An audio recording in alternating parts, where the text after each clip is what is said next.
Recently, I did a tour with my family. We gone to Sylhet and we just visited every single place possible. But one day we visited one place and we have our own camera. We're shooting picture of my family's members. But suddenly random photographers come to us and ask for taking picture through their camera. And they are using Canon 800D or 700D body and with 70 to 200 lens. Those are like really good lens. So although the 200D body is really less expensive than the Canon camera I have, the Sony a6400, but then again, using the 200D body, they are able to take some really good picture that my camera can't. But the question is why? Because of they are using the lens is 70 to 200 f4, while I am using the 16 to 45 basic kit lens, and the result you can see. So now you can see how much important the camera lens actually is. Doesn't matter how good or bad quality camera body you're using. That's all you need to know, that the more important thing is camera body and the lighting setup you're shooting at. So don't invest your own money to buy the really good camera body. Remember one thing, the contribution of taking a good quality images, a camera contribute around 30% or less. But more than 70% contribution for taking a good quality images, it's the camera lens and the lighting setup. So don't invest your own money into the camera body. Rather than that, try to get a really good lens, and you can pick ordinary camera, and I think that will give you the best result. But here is a case. If you are a sports photographer, or if you shoot some cars photos or fast moving object like birds, or you do some sports photography, in that case having a camera that can shoot in high FPS is really important. Suppose you are using a cheap budget camera like DSLR Canon 800D or 200D that can shoot around 6 FPS. That means they can click 6 photos per second. But if you are using some mirrorless system like Canon M50 or Sony a6400, the mirrorless system can shoot photos like 10 fps or 11 fps. Like my Sony a6400 can shoot photo up to 11 fps. That means I have that capability to shoot some photos in really high speed, and that's how I was able to capture more moment than a DSLR does. So that's actually very important to somebody. If you're planning to shoot some sports things and fast moving things, then I think investing on a good camera is worth it. But if you are a regular user, if you want to shoot some portraits, if you want to shoot some regular photography, then I think you don't need that much speed of shooting. You will really happy with the 5 or 6 fps that a DSLR did.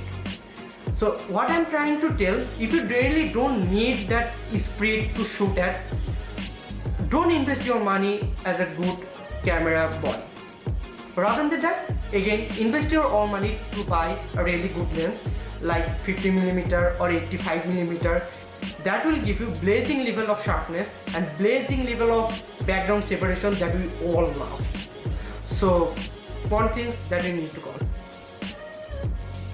One more important thing.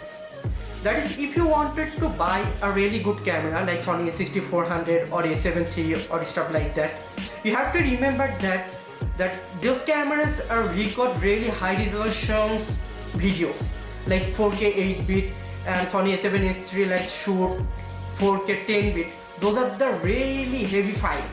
So somehow you got managed to buy those cameras, but you need to edit those footages, right? So do you have that budget to build a PC like a beast? Because of the budget PC is not able to handle those kind of heavy footages. I am using the i5 10th-gen processor with 8 gigs of RAM, and my PC is not able to handle the footages I capture from my a6400. It suffers a lot. So you have to make sure that you have that money to invest to a really good PC system or not. Because of if you buy a really good camera, but if your PC is not capable of to handle those footages, ultimately that's kind of the wasting of money, at least from my sense. So don't invest your own money again into a camera body by seeing that yeah, your camera can shoot at 10 bit, your camera can shoot at 8K or 4K. Don't look at only on your camera. Also look at the surrounding system, like the sound system. You do need a good microphone for audio. You do need some lighting setup. You do need some acoustic panel installed in your room so that you can, avoid the echo. So invest on that particular side. That only one camera will never give you the best result. You need to consider about all of the things to make sure that the content or your video quality is best. So keep remembering it. So if I get a summary of this video, that number one things, don't invest all money into your camera body. Try to take a good lenses. Just remember it. Without a good lens, doesn't matter how good or bad your camera body is. Number two, invest in a good light setup. Doesn't matter how good or bad camera body and lens you're using. If your lighting setup is not good enough, then you're not going to get a better quality images or from your camera, no matter what camera you're using. Number three, don't invest your all money into your camera. Remember one thing, that is how good your camera is, the more heavy your footage will be. So that means if your camera is really good, that means the footage you're getting out from your camera is also really good. So you need to post-processing after the shooting your videos. So that's why you need a really capable PC. If you don't have, sucks off. Because of that will bother you a lot, that I'm suffering right now. I am shooting in a 4K, my all of video, but my PC never allowed me to edit the footages. So I need to suffer a lot when I am editing these footages. My camera can shoot at lock profile, but I can't shoot at lock profile because that footages get so heavier and I can't edit. So my camera has that potential to shoot at higher format at S-Block 3 or HLG, but I can't shoot because of my PC is not allowing me to shoot at those formats, because of my PC is not capable to edit or handle those footages. So don't make that mistake.